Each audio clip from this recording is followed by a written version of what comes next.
Welcome to another episode of the Red and White Podcast, where we give you no holds barred NC State sports talk.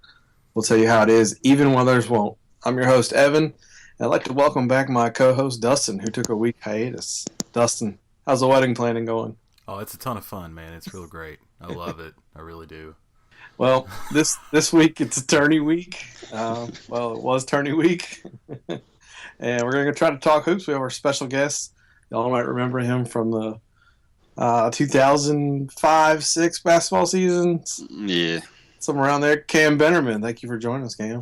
Thanks for having me, man. Thanks for having me. For those who need a refresher, 4 years, Bennerman earned ACC Sixth Man of the Year, ACC All-Team Honors, Academic All-ACC, and consecutive Nate McMillan Defensive Awards. State fans probably remember him for his ability to shoot some deep threes and his explosive athleticism. Personally, how can you not love a guy who flushes a fast break dunk right on Sheldon Williams' head? Still one of my favorite highlights of all time. Yeah, man, I won't live that one down. Well, welcome to the show, Cam. We appreciate it again. First question, really easy one. How does it feel to posterize somebody? It makes a statement. I mean, it feels good. I mean, with the Sheldon dunk, it was like, and I say this, and I don't say this to be like, toot my own horn or trying to be a show off or anything, but I'm very aware of what I can do. Like, if you look at that situation, I mean, I'm running at the guy with a full head of steam. I mean, there was just nothing he could do. I mean, and it was easy, you know. So I mean, like when it happened, even after it happened, it was just like, okay, let's just go on to the next play. But I don't know, it feels good, man. I mean, to catch somebody off guard, send a statement, you know, it's perfect. It's one of my wish list items. If I ever get 5 wishes, one of them is going to be to drop step dunk on somebody. Hopefully Dustin, but it could be anybody. That'd be pretty easy to do, though. You know. All right, well, let's get started. I'm going to start this week off with something that's been bugging the crap out of me. How do you not vote Cat Barber all ACC first team? Now, he was voted to first team, but there were 6 guys who did not vote for him to be on the first team. I don't understand that. I think the vote should be public. You can see if somebody has an agenda. It just doesn't make sense. Why would 6 people not do this? I mean, the guy had one of the best seasons statistically, ACC's seen in a long time. Mm-hmm. I don't understand it. It was bugging me all week. There needs to be some detailed explanation of why somebody wouldn't vote for Cat Barber. Mm-hmm. I mean, I don't know. I want to make people justify why you would leave somebody off. I mean, let alone he only got 3 votes for Player of the Year, which blows my mind. But 6 people didn't even have him on their first team. That's unbelievable.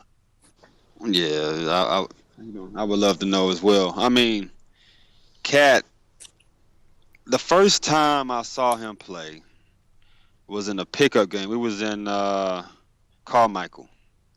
And it was after camp. Whenever I have time, I try to come back around campus and help out with the camps, the overnight camps or just the day camps. And, the team come around and all the kids, they circle around the court. And, whoever's around, if you're in shape, if you are old NC State guy, you go out there and play. And he was just playing. I mean, he was just so fast, And I checked him a couple times, and it was just, I take pride in my defense, But, I was just kind of testing him a little bit, and I was really like, his quickness is really something to deal with. So, like, his first 2 years, I was just, what's going on here? And then, like, he just come on the scene this year with, like, a whole new, like package, and he's just playing so free. He looks so confident. For somebody not to vote Cat as the player of the year, I mean, the only thing that I can think of is the team didn't win. Like that's the only thing I could say that, okay, maybe he didn't deserve it because his team wasn't in the winning column. But statistically, and even if you watch what he done over these past few games in the tournament, I mean, come on, I don't really know too many people who can keep up with him in the league. And look, Evan, this stuff like this has been going on for a long time, and it's really an issue with me because it's like we've won 2 national championships at NC State. That should mean something to people. Wake Forest hasn't won any championships. I can go on and on with many teams that haven't won any championships, but they're media darlings. And I really don't understand why that is. And I agree with you. I think a public, disclosure of who of the votes and everything. I think that'd be real interesting. I don't see why they wouldn't. It's Dustin brought it up earlier in the week, and it said, how do you vote for Eric Green? And they had nearly identical seasons. If you compare the stats, and I'll post them on the blog, but I mean, in almost every way, their seasons are identical. And Eric Green won Player of the Year, and his team was terrible. I don't know, man. I think it's and you pointed it out, it's just the frustration of, I think probably the older State fans who just see this nonstop. Where you're like, man, they just can't get any love. There's no respect. Right. There's not many programs that have out there and won 2 national titles, regardless of when they were. Right? It's just But it's such a deep topic because even with the project that we've been discussing, we'll touch on it later. I've really had to dig deep, and I keep everything. My family and I have kept everything, and I have like snapshots of just articles, just printouts of me talking on the state fan boards, me talking on all the chat boards or whatever. And I've always been like, since I committed to state, I've always been 100% down with state, man, always. And the number one thing for me, like the question for me is, how come, like, I view state as being a very cool school? Why don't other people view it the same way? And what's the drop off? What the key word that you said, Evan, was program. I think the issue is program. Like the school, the university has a program. The soccer, program has their program. What is NC State basketball? I mean, what is NC State basketball? And I think that's the question that we have to ask. The alumni, we have to ask it. Ex-players and everything, coaches, we have to ask ourselves, what is NC State basketball? And I think that's really the issue, Evan, and going forward is we don't have an identity. How do you find that? I'm gonna tell you, man, and I know some people may hate to hear it on the station right now, but Carolina and Duke, there's a lot to be learned about their program. They are doing, like, the way that their ex-players come back around and how they're involved, or how they choose or how they manage to keep them involved. It's something special going on with how they're running the program. I don't really want to almost focus on the school, but the basketball program, they're doing something. And from Vinny Del Negro to Spud to David Thompson to Nate McMillan. I mean, it's very rare to see all of these guys at once. It's very rare just to be mingling with these guys. You go to a Carolina game, all those guys are always together. Go to a Duke game, you see the guys in the stands. Right. So it's a major drop off, I think, with NC State basketball, with the program. I think we have to get back focused on the program and really like strengthening the program and understanding that, listen, guys, we won two national championships. We've had we got NCAA like the greatest player to ever put on a uniform in college basketball. Like, we have to start acting like it and have pride like it. It's like we just kind of, we're like, I don't know, man. It's really frustrating. I get real riled up about it because I wore the uniform for 4 years. I took pride in that, man. And I still do. But it's like it's like a little drop off. I really don't know why, but I think it's the program. We got to get back focused on NC State basketball program and just trying to strengthen that, and just doing what it takes and getting old players back, and mingling with the new players. I don't really know none of the new players besides the twins, and I've actually met Kat one time and we hit it off well. Otherwise than that, it's like I don't feel a part. Me as an ex-player, maybe that's me not being around more, but it's the program. It's the basketball program. Yeah, I think you made a good point. And we've talked about this before in football season, because one of the great things that Tom O'Brien did when he was here a few years ago was he started that tradition of bringing all the players back at the beginning of the year, and now it's up to like 300 or something football players come back, and David Dorn's kept it going. And Mm-hmm. people rally around that. It's kind of, and I can see what you're saying. If they do something similar for basketball, I think it's only good, right? You got to kind of culture that. You Right. got to, I don't know what's the word I'm looking for. You got to harvest that culture and just kind of grow it, right? And I agree with you. I think there's something you got to start acting like we belong here. We belong, man. Like, we're not new kids to the block. And Yeah, when you look at and to be honest, and not to talk about again Carolina Duke, but that's really the problem. I think Carolina especially is, what is Carolina basketball? They lost their identity as well. You can't just keep looking up in the rafters thinking about the old times. You got to say, okay, that's where we come from, but listen, this is what we're about to do. And I had a conversation with Wittenberg when he had first got to state a couple summers ago. I was in the Taco Bell on Western, and I was leaving, and he was like right behind me. And he always wears his champion. He wears his McDonald's All-American ring, and his he was right there. Like, he always wears his McDonald's All-American ring and his championship ring. He always wears those. It's just he wants to let you. He's going to let you know, and he's going to remind you of what he's done. But we was talking about. I said, "Whit, why are you here, man?" I said, He said, "Cam, I'm here to try to install an identity." Because he talked about the championship team and how they weren't the best team. They weren't the best players, but collectively they were going to stop you.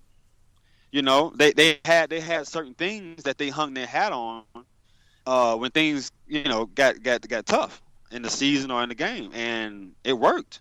And we just really don't have any identity, I think, as NC State basketball as the program. And we've had Jimmy V. That's our angel. Even though it was a turbulent time when he was here, there's some things going on, but he was our guy.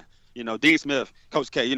What is NC State basketball? And we have to just kind of figure that out and try to get back to the roots of just taking pride in the Wolfpack, man, and really, playing like we mean it. You know what I'm saying? And playing like we have won 2 national championships and that we do deserve to be here. And it's an interesting topic, man. It really is. that's a good point. That one thing that I think State has really done a poor job on, for whatever reason. I know that I've heard the stories, but they've never really cultured the relationship with the Valvano family and Jimmy V, who was our most public figure.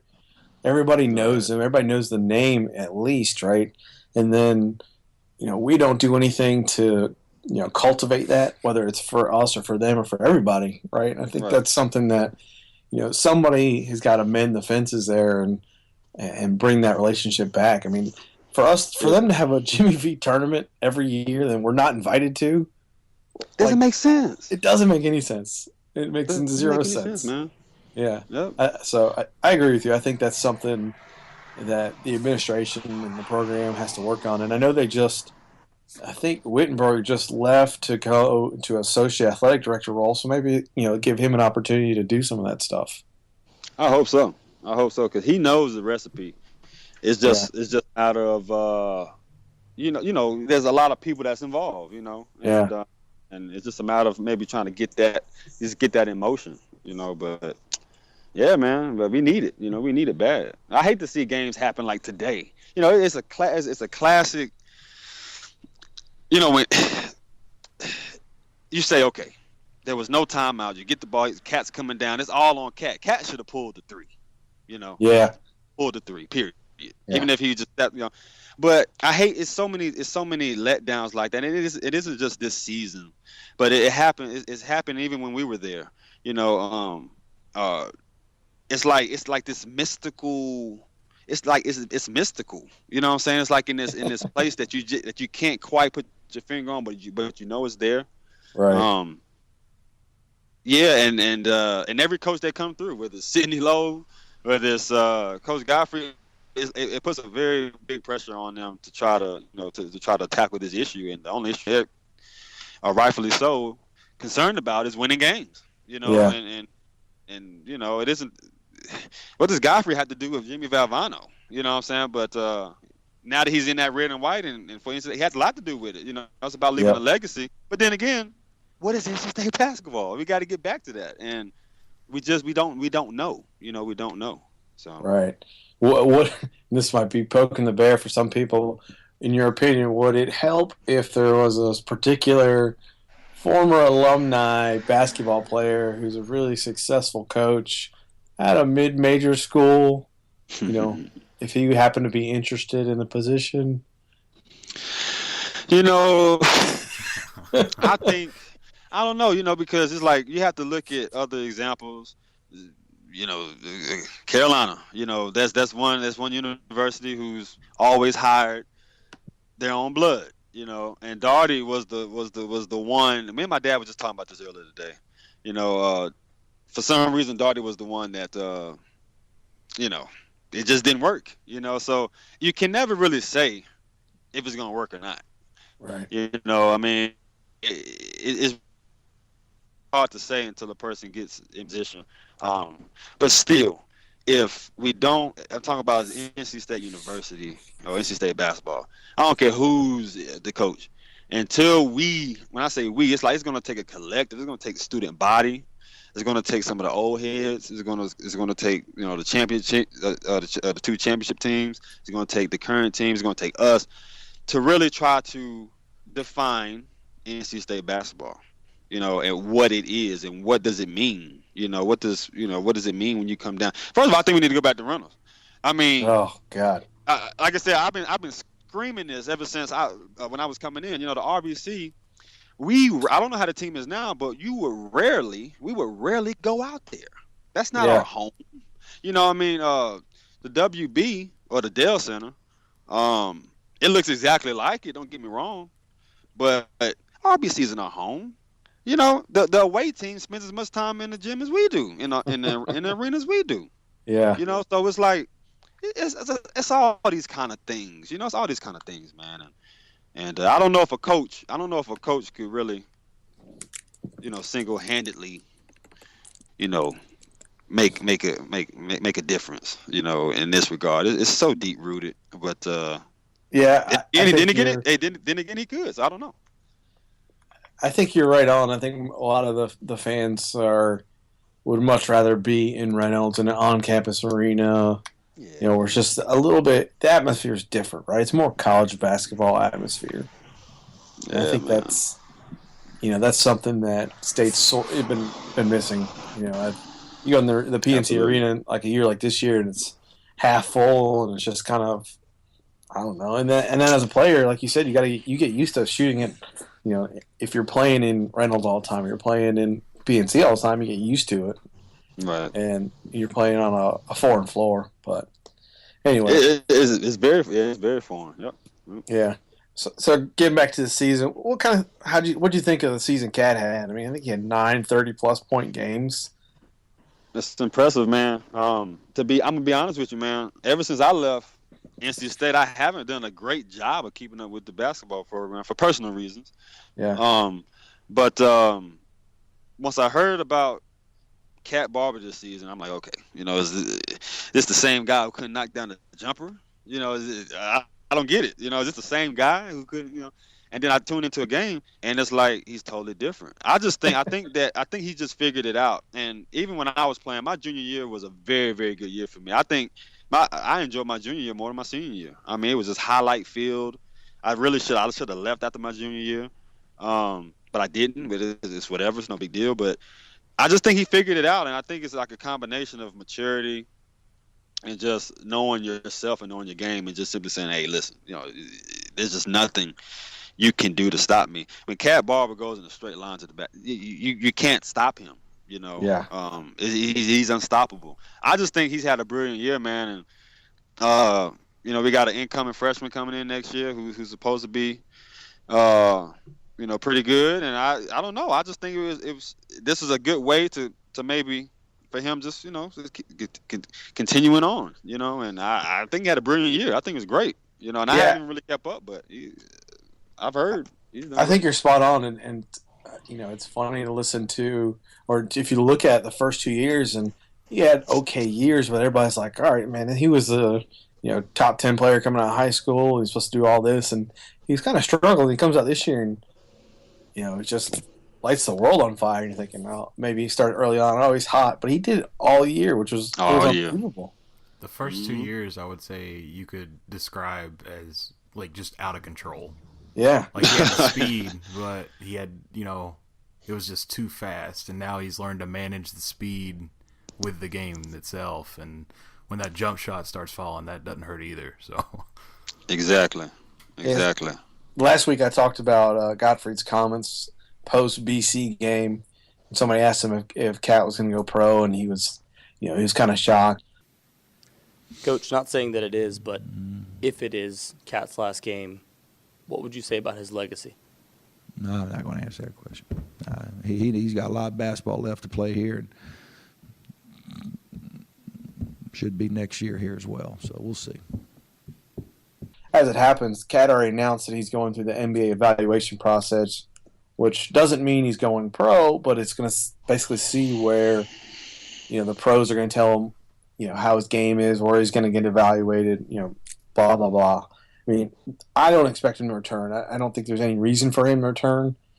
If anything, with the talent that's coming in, that's sitting on the bench, what if he has a Marcus Page type year? Marcus Page had a great year last year, and then this year he's been all about terrible. He's not getting drafted. So that's sad. If you're Cat and you have just had a little girl, and you're not getting any. He just had a girl. Yeah, he had a little girl. I think at the beginning of the season. I think it was or was it last year? March of last year, like right before the tournament. Yeah, when he started playing really well. Yeah, it was like a week after. It's like that's when his jump shot started showing up. Well, I'm gonna tell you this: Cat has always I'm always around the gym. Like my eyes are always somewhere around. I'm always looking to see who's around and who's doing what. And Cat, he works out, he trains, he's in the gym. I know that. So I guess all that shooting on the gun and all that hard work is obviously paid off. And come on, man, I don't have any kids, but I know when you have a baby come into the world, things change pretty fast, man. You gotta get serious, Yeah, your perspective changes. Yeah, I can look at his face in the game and tell that he has a calmness to him, and you can only be that calm when you're that confident. Yeah. And you're that sure about yourself and about your game and you know what you can do. Only that's the sign of a calm person. In the midst of all of this stuff going on, he's extremely calm. He's under control. He's running the offensive sets, like you said. He has the understanding of speed and slowing down. It's a maturity thing, I think, with him, and I think now he's reached that point. I mean, of course, he has some more growing to do, but I think in the red and white, I think this may be the max. I think this is the best Cat Barber we can get. Yeah, that's how I feel about it. I'm happy for him, man, because he has put in the work. So, how do you think he'll do in the NBA? It's tough. It's tough to say, because he has to. I know he's strong, but he has to get it's very easy to knock him off balance. I watched that today on defense. A guy go to the basket, chest him, you give him a little chicken wing, he's flying off, and 3 feet in the paint, he's shooting a jumper. So I think his strength has to increase, and that will increase over, as you mature. But it's hard to say. The NBA game is totally different, man. It's totally different, and you just never know how people. How the league would evaluate a player. You just never know. Right. You would say, man, this kid would be, he belongs here, he belongs there, but you just never know how they evaluate, how they look at guys and how they place guys.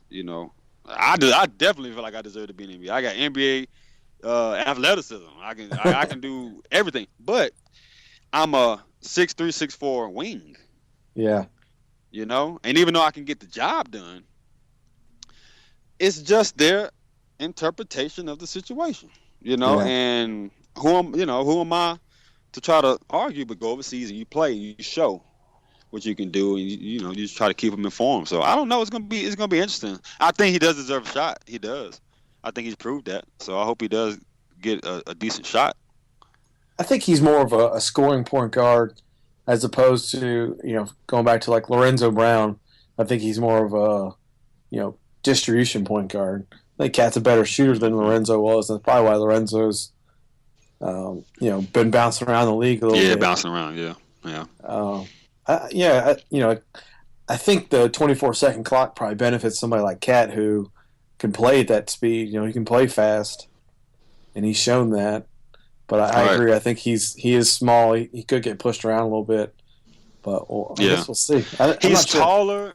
He's a lot taller than what people think when you're standing up on him.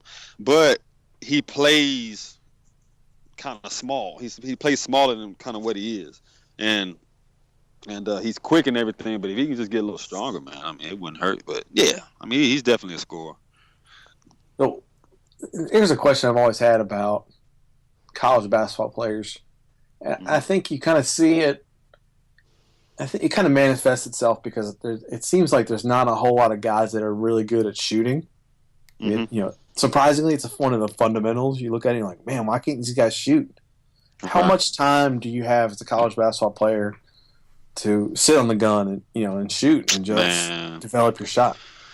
Yo, I'm so happy you asked me that question, man, because really the day is crammed. You got to get in the late night work. In my senior year, every day I was in the gym at the same. If we had a game tomorrow night at 9, if we had a game Friday night at 9 o'clock, I was in the gym every night at 9 o'clock. Shooting those shots. So, I know for a player like me, and I bring up myself, Evan, because if you look at my freshman year to my senior year, my numbers clearly got better. Oh yeah, and that was not necessarily Coach Sendek. Yeah, that was not necessarily Coach Sendek and the staff working on that was me. And if a player wants to get better, he'll find the time.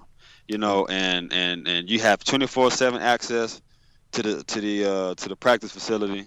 We got sofas in there. You got peanut butter and jelly sandwiches. You have chocolate milk. You got all this stuff in there. Just go in there, bring your duffel, and camp out for a couple hours and get some work in. I mean, there's really no excuse with the facilities that we have. So to answer your question, man, as a college player, you have just as much time as you want to devote to getting better. I mean, the days is crammed, school, study hall, and all that kind of stuff. But if there's anything you need to get better on, you need to work on, and you know what, you got to find that time, man. So I mean, this time, it's just a matter of players. I'm sorry, getting in there and working on it. So I think I saw. Yeah, I think I saw that. Julius Hodges is always talking about him. He was going in there late nights, and the most recent article was about Dennis Smith Jr., who's they said he's been in there early hours. He's the first one in there, and he's the last one to leave. So it just makes me wonder, how is there's certain kind of guys that want it, and like you said, you look at your numbers, and everybody saw your junior year. Hey, but listen, nobody would tell you, we saw, Cam's in the gym, he's the first one to leave, last one. Because I didn't move like that. I don't do things for you to see them. I don't do them for you to see me do them. And let's be clear, Evan. There's a lot of people like that in every field. They just want to be seen in the place. Yeah. You never really see them doing work. You just see them coming and going. You never really see them actually doing anything. And me personally, I do my work. I don't want to be watched by everybody. I do my work in a very that's just how I am as a person, But you never heard press releases coming out. Oh, he's a gym rat. He's all that. Said who leaked the information? Right. You know what I'm saying? Because if you're in there alone, you're in there alone. You know what I'm saying? Who's has this story being? Who started the story? So I don't. I'm just the kind of person. I never did anything practicing, being in the gym and stuff, so other people can see me in the gym, so they can just say, "Oh yeah, he's in the gym." Right. It's just not good enough. So I mean, I can't talk on anybody else. Even some of the guys you just named right now, I can't talk on them. Whatever the press release on them was, that's what it was. But we all know the truth. We know who's in the gym, and we know who's not. So and who's really working and who's not. So I mean, we gotta, as a team, you gotta hold each other to that standard. Individually, you gotta keep it real with yourself, be honest, and get in there. If it's important to you, you gotta find the time. That's all. I think you can see that progression when guys like Cat and guys like yourself, who their numbers, by their junior year, there's a big increase there. I mean, I think you were shooting something like 40% from three. your junior year. I mean, that was a big increase over there. And it My was junior year was, man. If you want to see some ball, My junior and senior year was great as well, but my junior year, man, we had some awesome games. I think we beat Duke when they were number one. I think that's my sophomore year. I think. yeah. But anyway, yeah, my junior year was.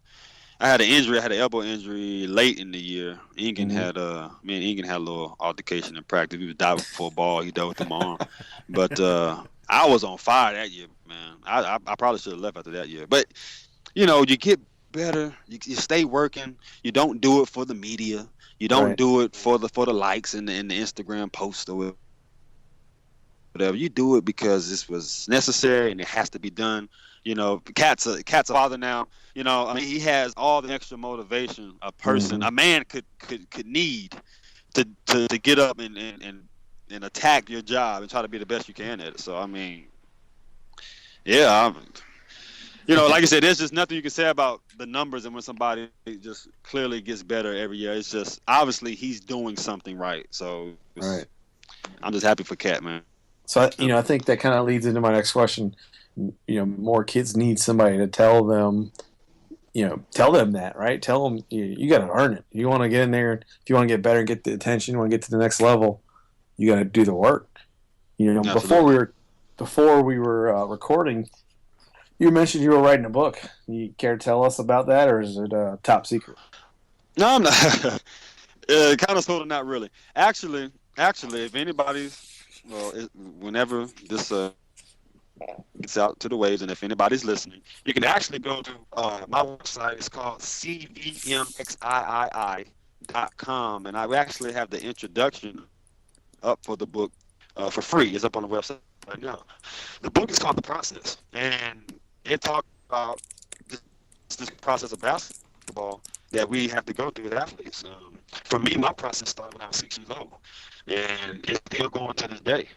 And the book just talks about from when I first, 6 years old, when I first started with sports and up until college. And it just talks about my experience with basketball on the middle school level, on the AAU, high school, college level. And since I left school, I go overseas. I've been playing overseas up until this point since I left in 06. I come back in the summer, and I'm just attacked by parents. Hey, come talk to my kid.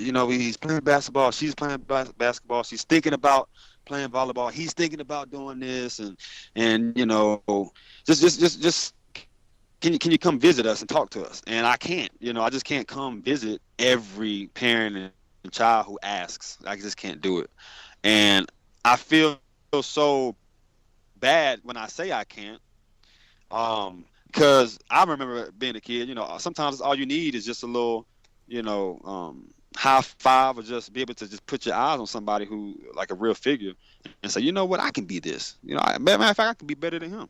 So the book is just to isolate, is to take my experiences from when I was 6 years old up until college, break them down, and just shed light on some of the most important points that I found to be so in my process. We're going to be talking to parents first and foremost, and then we're also going to be talking to the kids, and there's just things that I feel like they need to know, because when I talk to parents, I mean, the scenarios are just mind-boggling, and the most frustrating one is the kid. I had this one parent contact me, say, hey man, my kid, he can do 360s, man. He's in the USA Today. He's playing AAU. He's doing this. He's doing that. Hey, man, he wants to go to NC State like you did, man. You think you come talk to him? I'm like, what do you want me? USA Today, AAU. I mean, he's windmill. What do you want me to do? And it's like, it sounds like to me, dude, like you're not doing enough, Dad. What more can you do to put this kid in a position to be successful? And really, the book is about success and really addressing what it means to be successful and how to be successful. Because I just come to realize with this basketball thing, with this sports thing, sometimes it really isn't like necessarily the NBA or it isn't necessarily that that is the motivation. The motivation is success. Is just being successful. You know what I'm saying? That's the focus, and the book is just kind of addressing that within kids and within parents via my experiences. And I'm excited about it, man, because I can talk about it all day because I've lived it. Everything in the book. I have my news articles in there, newspaper clippings in there, and we also have a video that's up on the website. People may find interesting of me. Like everything that's in the book is going to be on that video that's on the website. They both go hand in hand with each other. So the video is actually like a visual representation of the book. Everything that's in the book is shown on that video and vice versa. So I'm just really excited about it because even talking to a college student, you know, I would love to talk to Kat about something. There's just some things that you need to know. You haven't. I'm older than you. I've already walked this path. I know. You know, I don't know everything, but some things I would like to share with you that can maybe help you.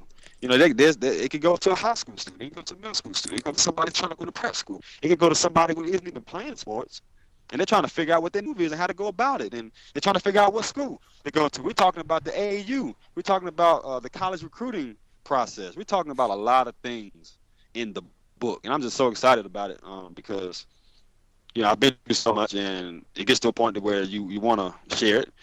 You don't want to just vent. You know, but you want to put it in a way that it can be helpful to others. And yeah, I think that's great, man. It's called The Process. Yeah. I think that's great because you don't hear that perspective very often, right? Everybody always thinks, "Oh, my kid's going to be a superstar. My kid can do this," you know, and they don't think about, you know, what are they doing to enable putting them in the right position, those sort of things. There you go. That's what it's about, man. You brought up AAU, and I have a question about that. You know, it's a common perception among college basketball fans that AAU basketball is about the shadiest businesses that there is. You know, in terms of recruiting teams for their AAU squads, shoe companies sponsoring those teams, and we've all heard the stories. You know, quotes of highly recruited kids getting shoe money to go to a certain school. Like, how much is that reality? Is it really as shady as it sounds? I mean, the basketball industry itself is shady, man. I mean, come on, this is a $1 billion industry, man.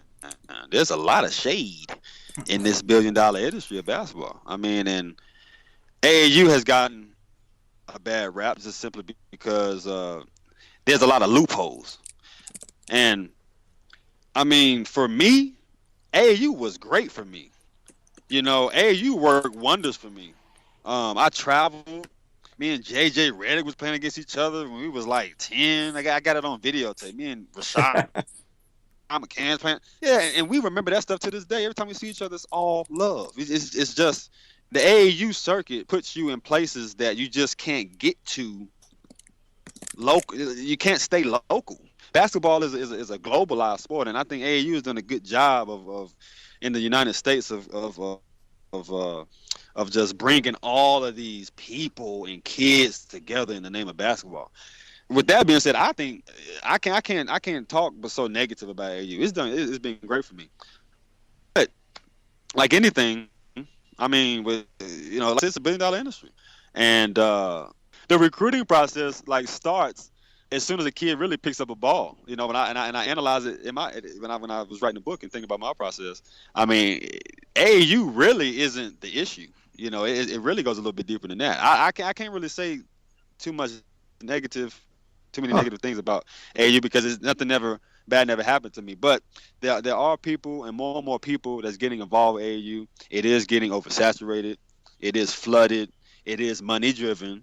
It's a business, so I wouldn't be. I hope that people won't be surprised by that. It's a business. Business and money just kind of goes hand in hand. And you have brands. You have consultants. They have jobs. Everybody has a job to do. And it gets back to the book. Everybody has an agenda. That's why I want to talk to the kid and the parent. You have to have an agenda. You have to understand that AAU is what it is. The college recruiting process is what it is. I mean, you know, I can talk about some of the ills and the woes, but through it all, you have to have a plan, and you have to stick to your plan. So the AAU plan and some of the negative things that are being said about it, I don't know. but it's definitely a business. It's definitely money driven. The best players sometimes aren't the ones that's on the team. You may have a kid on the team whose parents got more money than the next kid, and he's going to play more. It happens. This is life. This is Yeah. life. You know. So it's kind of like it's really tough to talk about because some of this stuff is just kind of how the game goes. And if you can't take the heat, get out the kitchen. You know, if you don't like the way AAU team is being ran, leave. If you don't like AAU, don't participate. You know, but for me, it's done wonders. I got my first dunk ever in the game at 13 years old, Memphis, Tennessee AAU game. Never forget it. And it just put me in. It catapulted me up into an area that I just could not have reached if I just stayed local in Greensboro, North Carolina. It just wouldn't happen. You know, it's funny. You talk about the AAU, and I think you probably said it right. It's oversaturated. And Absolutely. I have a perfect example, right? You said the AAU is saturated, and you know, I played this Tuesday night pickup game, and there's two. In the last 2 weeks, there's been two different AAU teams, and 2 weeks ago, there's this team out there, and they're probably 15 or 16 years old, and they're running sets, and they're running plays, and the coach is teaching them like fundamentals and drills, and you're like, he was really well organized. Like, man, these kids are good. And you come out there this week, and there's this AAU team, and they're 15 years old, and they're not. I mean, they're jacking up threes, and they're not learning anything. And the coach is just hollering nonsense. You're like, why is this guy coaching these kids, and why are these kids playing for this guy? Like, there's something there. Like, he's not helping them develop at all. And I think that's what you said. It's oversaturated. You're right. Yeah, and what you just touched on, this may not even. You may have to say this topic for a whole nother time, man. But it's like coaching is so important. You know, by the time a kid gets to college, you know, I had a talk with an agent a month ago. We was talking about the college game, and we was looking at some of my games, and he said, Cam, man, you know, the game has changed so much from when you played. It's so much faster. I said, what? I said, no, it's not. What are you talking about? Are you watching? Like, what it is I think the process is being sped up so much. Like, when I was coming up, and this was when I was coming up, I'm not 50 years old. You know, I'm still a young man in the game. Just a matter of years ago, what we were being taught and how we were being taught is a lot different than how these kids are being taught now. You know, and it really, like, the coach's agenda, like you said, Evan, the agenda of the coach.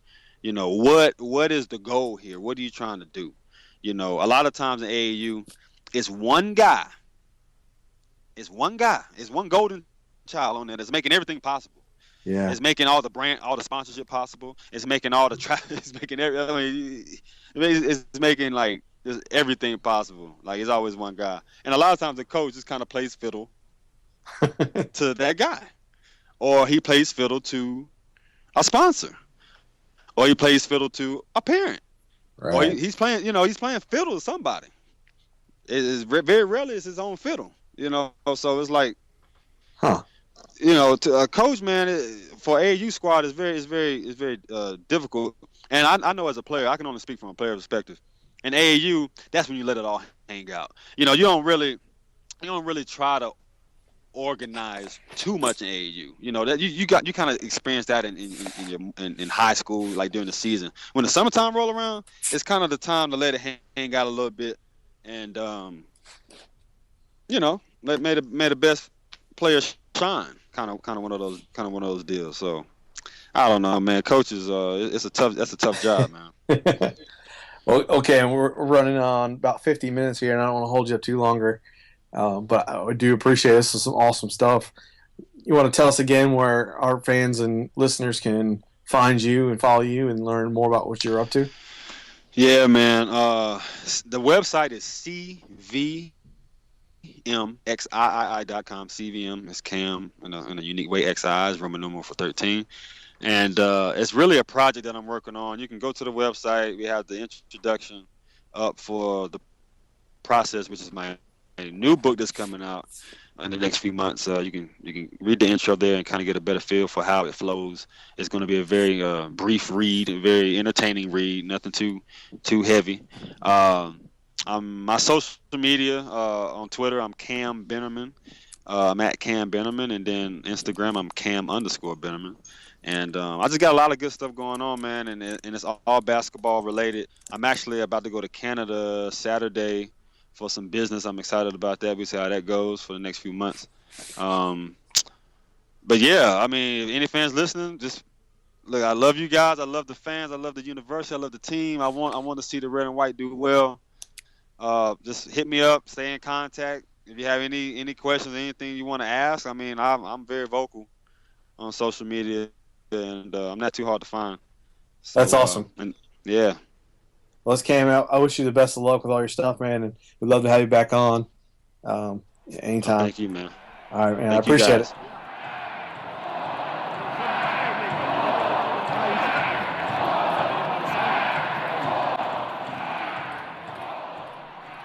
If there's one thing state fans do well, it's tailgate. And I know for me, the most important part of a tailgate is a well-packed cooler. You have to ask yourself two questions. How clean is your cooler, and how cold are your drinks? Nobody wants to reach into a dirty cooler and grab a warm beer. Now, I've put rock salt in my coolers for years to try and chill beverages a little bit quicker, but a lot of times I'll either use too little or too much, and I'll have a can filled with slush. I'm also guilty of being a little bit lazy when it comes to cleaning the cooler after I'm finished with it. Then I found Frostbite Cooler Salt. This isn't just salt, it's salt combined with safe and organic ingredients that clean your cooler while it's getting your beer super cold. The really cool part is that it doesn't just clean your cooler, but it cleans everything that goes into it. So when you pull that beer out, it's not just going to be super cold, but the can itself is actually going to be germ-free. And it comes conveniently packaged with the perfect amount to sprinkle over 20 pounds of ice. You can find it in a growing number of stores in the Raleigh area, as well as online if you're outside the Triangle. So check out coolersalt.com, that's COOLER salt.com, to find the closest location to you and see how you can have a clean and cold cooler every time. Frostbite Cooler Salt. Colder, faster, cleaner.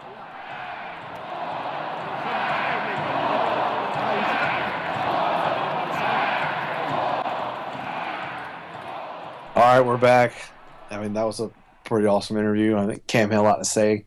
Hopefully everybody goes out there and follows him and reaches out and talks to Cam. I think he's wants to engage with the state folks, and like he said, I think he had a really good point about bringing some culture back to the program. I thought that was awesome.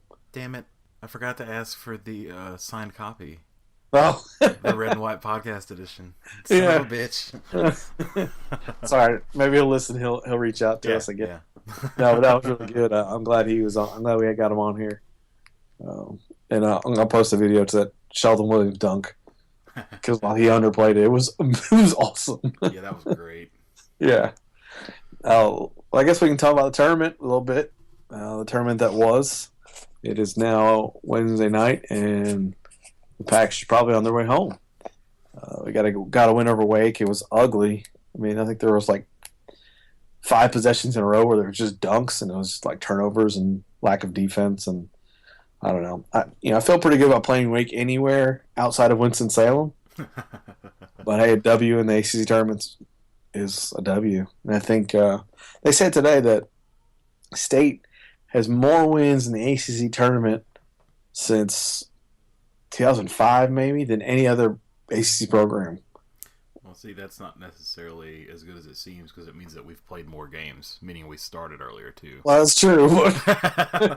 We go in with the lower seed and have to play longer, Yeah, get to play longer. I don't know. I thought that was pretty interesting, right? You would think like someone like Duke and Carolina were always in the finals, but I guess they're only playing 2 games to get there. But that helps. Yeah, Wake Forest game, Cat played okay. He kind of struggled finding his shot, but Maverick Owen came out of nowhere and was just lighting things on fire. I mean, it's kind of one of those games where you kind of expect sometimes from some of the freshmen in the ACC tournament, or somebody's inevitably going to get hot and like have their little coming out party for the next season. And it might have been Mav's game. I mean, he was doing it all, and I think gave a little bit of confidence going to the Duke game because he did some things that he normally doesn't do, like drive to the basket and play defense and those kind of things. So I thought that was good. I thought he played really well. I was happy to see that. Shot was dropping, and when it's dropping, man, he's as good as anybody. Yeah. I love the Joe Giglio put out the stat, the under 5 minutes in the game, Maverick shooting like 48%. Yeah, that was unreal. From 3, and then the other 35 minutes he's shooting like 22% or something. You're like, that's insane. Yeah, but I wish that had carried over to the game today. But yeah, he played okay. I think he started out early and then kind of nobody shot really well in the second half. Yeah, well, you knew that was coming. The way they shot in the first half. Yeah, and they still played pretty well. You got to consider they're playing basically a 6-man rotation because Freeman can't do anything. Poor guy is playing on basically one leg, and he's out there hustling and playing defense, but he's still very limited. I don't know. And then the Duke game today, the cat was in control. Like Cam said, he was calm. You can kind of see the air about him, like he knew what he was doing. And it was 53-50 at half. You're like, these guys are going to score 100. This is unbelievable. 106 was hey, that should get us a Bojangles biscuit or something, right? Or is that just Carolina? Yeah. Papa John's, right? And then what do we get? Yeah, what do we? That's just if we win, right? No, I think if they score more than 65, we get 50% off Papa John's the day after. Oh, well, there you go. Yeah, so if you listen to this on Thursday, you can order Papa John's. I think it's Wolfpack 65. Yeah. Free promotion for Papa John's. They should sponsor us. I'll throw another one in there. Since basketball season's over, you can always use BOGO NC in the state of North Carolina and get that buy one, get one half off. Oh, that's every day of the year. It's been that way for like 2 years. Look at this, folks. Dustin is a Papa John's insider. Yeah. You got to hit that retailmenot.com. They'll hook you up. Never buy anything online without Googling what the website is and promo code, because you will always find something. There's your cheapskate tip of the day. Well, now we've derailed from the ACC Tournament. Pizza. Do you have any thoughts on the Duke game? Offensively spot on, but it was the same crap as all season. I mean, defense. There were, especially that first half, just wide open threes. And that's always bad, but it's really bad when you're playing Duke. They're a 3-point team anyway. Yeah, that's all they want to do anyway. And, the game itself was really a great example of what a shallow bench will do to you. I mean, first half, great, banging it. First part of the second half, great. It's about that 8-minute mark to go, or 8 to go, you could see guys just like wearing down. Shots are getting worse. Rebounding is kind of non-existent. Plumlee's jumping up, and our guys haven't left their feet yet, kind of deal. So, Cat getting hurt didn't help. He goes out, comes back in a minute or two later, and it took him a while to get going, it seemed. He got back up to it.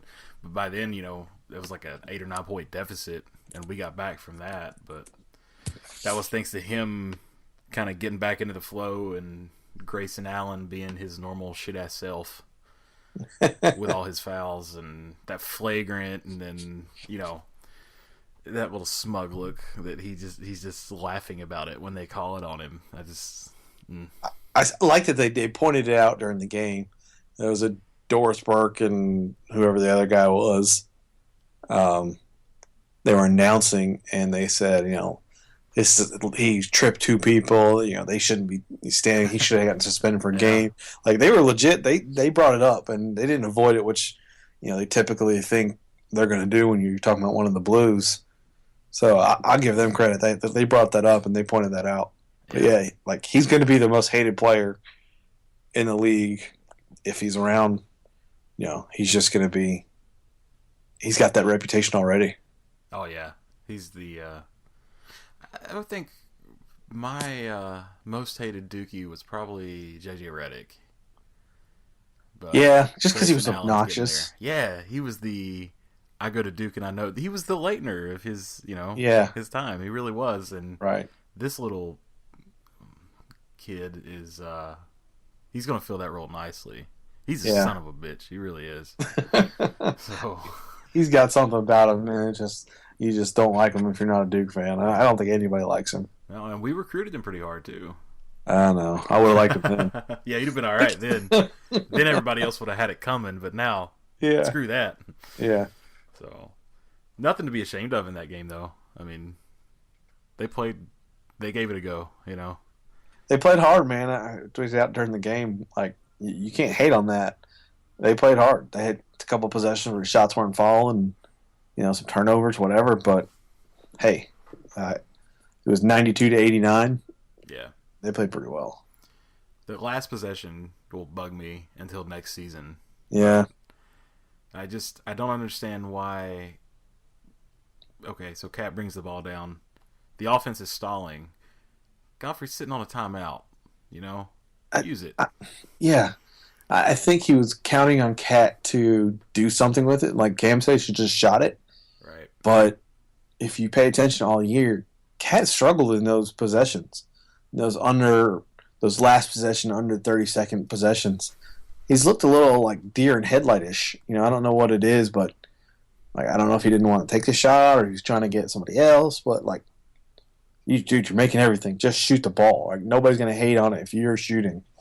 You could have jacked it up from half court, and we were like, all right, good shot, right? As long as you're taking the shot. Right. I think, yeah, I'm with you. Like, call a timeout and tell him that, hey, Cat, shoot the damn ball, right? Yeah. We want you to shoot it. Jack it up. Either that or go right to the rack and don't delay. When they dance around for a few minutes and then a few seconds, and the next thing you know, there's 10 seconds left on the clock. Like, shoot the ball. Yeah. But that's splitting hairs. He's played great all season for 39 and a half minutes of the game. Oh yeah, it wasn't him that lost it. Yeah. So. No.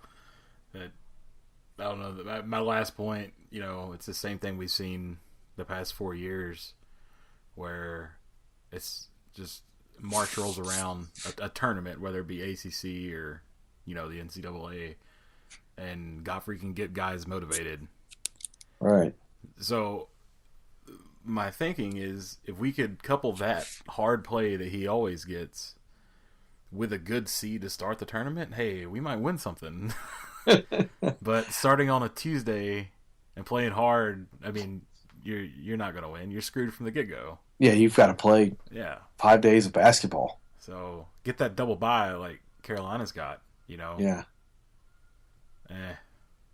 Playing hard's great, but if you got to play too long, it's not going to work. Nah, yeah, I'm with you. You're getting through that Duke game like, man, like, where's this been all year? You play like that all year, and you're starting to, you win a few more games, and we're not, talking about, are we going to go to the CBI or not? Right. Which I hope they don't, and I don't think they will. No, I don't. No. Godfrey basically said after the game, like, hey, we couldn't field the team right now because everybody's hurt. Yeah. So that's the thing. If they had beat Duke, Notre Dame would have kicked our ass tomorrow. Yeah. I mean, between being tired, being hurt, yeah, and probably a letdown after that, what would have been a close upset win today, I mean, they would have rolled us. So I think it's okay to just shut the door on the season now. I think we're all ready to put it out the pasture. Yeah. Baseball's really good, so yeah. Baseball's good. Wrestling's awesome. Swimming won the ACC. Rifling team won whatever their shooting thing is. The circ. The turkey shoot. The turkey shoot. Yeah. I think. Why can't our major programs win something? Maybe it's coming. I don't know. Yeah. But it's got to start helping us in, what is it, the Capital One Cup or something? Oh yeah, that's right. That keeps track of every sport. We've got to be getting up, or the Directors Cup. I don't know. Whatever Debbie's all about getting top 25 in. Yeah, Directors Cup. Yeah, so that's got to be coming along. Mascots, right? No, they do a. It's a Capital One Cup. They present it at the end of every, I guess, academic year for a women's program and the men's program that finish top. Nice. It's usually Carolina or like UNC women, I think, win it a good bit, but yeah, I think. Even our our track and field. I think the relay teams are number 1 in the country. Like, yeah, the men's team, I'm pretty sure. yeah, that's awesome. Like, we're like an Olympic sports school. I'm down Dude, you with want to start tailgating track meets? that. I mean, Oh, awesome, to get drunk and go see us win at something. It seems like a good idea. right? So, I know you weren't going to bring it up, but I'm going to poke you about it. I think we talked about the improvement that Cat made. But how about the improvement Abu's made? see, that's the thing. I don't know if I tweeted it or texted you today about it, but I think Abu got screwed coverage-wise because the team's really bad, and Cat had the year he had, and it really overshadowed what Abu did. I mean, he had to average a double-double, right? And he's pretty Really close. Yeah. And the latter half of the season, it was, I mean, like clockwork. Almost every game he was going to get it. Yeah. And you take him, and I'd see no reason why he won't have more growth, you know? Put the talent around him that we're going to have next year, and, man, he's going to be a star. He played well today. Yeah, he played great. And Yeah. when there's multiple weapons out there, I mean, next year, great. Senior year, I mean, I wouldn't be surprised if he's first team All ACC, honestly. Is this his senior year next year? No, he'll be a junior next year. Oh, We're okay, I was for 2 gonna more say. years. Yeah, Yeah, so I'm okay. saying junior year, he'll be good. I mean, real good next year. I mean, and he's going to be a 4-year player, I'm pretty sure. I hope so. So, I mean, he'd have to have a hell of a year next year. Yeah. But that senior year, he should be something, you know? He's played really well. I think there was one point in the season where I think he had 9 straight double-doubles. Yeah. And, you know, it's what we were talking about with Cam. That surprises me that, you know, Cat doesn't get any votes for most improved player, or Abu doesn't get any votes for most improved player. Both those guys improved a hell of a lot.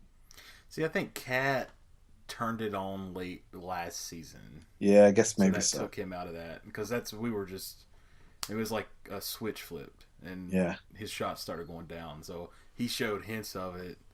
And Abu, I mean, he played decent last year, but he played like a freshman. So Yeah. I'm not awful upset. I'm still kind of pissed off about the, you know, Cat first team deal and player of the year deal. But that's what we that didn't bugs touch the on. piss out of me. Yeah, like you talked about Green winning it. Like if you, as a voter, voted for Green and you didn't vote for Cat, you should have your vote taken away. Agreed. Because needs to be a set of standards that you apply every year. Yeah.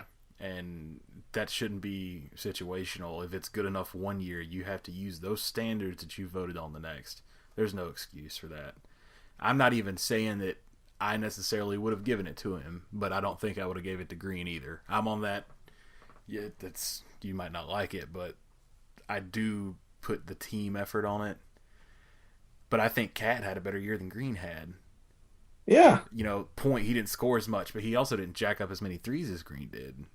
Yeah, so if you look at the stats, he averaged 1 point less. I think it was maybe less than a point less than Green did. And Green shot twice as many threes as Cat did. Yeah. That's phenomenal. Yeah, there's a percentage. Do you have the percentages up? I do. Turned off, so. What turned off? My screensaver, power saver kicked in. And Oh. off, so. Yeah, so 3-point percentage. What was this one? So Cat took 108 threes. Eric Green took 267. Jesus. No, that's not That's right. free throws. 157. See it now. Yeah, so he took 50 more threes. He shot, it's 38% to 35%. It's not too much difference there. I mean, but that's a lot of threes. Yeah. Let's see. So I don't know. That was frustrating me. I thought Cat got a little bit screwed there. And I agree with you. There's no reason the vote shouldn't be public. Let's see him. Put him out there. Because you're either voting for the most valuable player in the best team, or you're voting for the best player in the league. Now, Brogdon's good, and he was important to Virginia, but is he the best player in the league? I don't think so. Yeah. So, anyway, I can rant on that one for a while, but Yeah, that's all. I guess we can now put this one out and start focusing on spring football, possibly. Yeah, why not? Yeah. We do a, I don't know, do you even want to do like a basketball season review or No. kind of expectations for next year, next week maybe? Maybe in the summertime. We can bring that one up again. I don't really want to talk about basketball for a while. Yeah, it stings. Maybe March Madness. We can go over the bracket. I can give you my guaranteed winning bracket formula. I'll take that bet. We should have a little one-on-one contests. Oh, wonder who we have listeners vote who's gonna have a better bracket. Yeah, they know. They know it's me. We can even start a group too. Let's do it. Let's do it. You heard it here. If you're in another one, just steal your entry and put it in ours too. So let's do it. All right, that's all I got. Thanks for listening, y'all. Follow us. Or actually follow us. Sign up for our email so you make sure you get the latest updates. You can go to redandwhitepodcast.com. Thanks for listening. Go Pack. Go Pack.